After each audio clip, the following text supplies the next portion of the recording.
বন্ধুরা, বৃষ্টিতে সবাই কেমন আছো? মোটেই তো ভালো লাগছে না বৃষ্টি। দেখো 3 দিন হয়ে গেল, মানে বৃষ্টি কন্টিনিউ হচ্ছে। আর এনাকে দেখো, কালকে মাছ ছিল না, খেতে পারেনি। তো এখন যাবো এর জন্য মাছ আনতে। আমাদের তো মাছ না হলেও কমসে কম কিছু না কিছু দিয়ে খেয়ে নেবো, কিন্তু এ তো সেটাই পাচ্ছি না। তো দেখো কি অবস্থা, এই যে জল পাড়িয়ে পাড়িয়ে আবার যেতে হচ্ছে।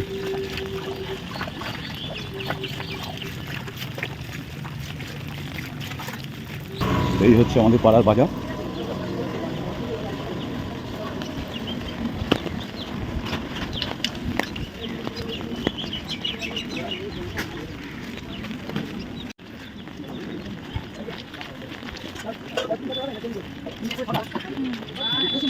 আমরা গাছি খাবো।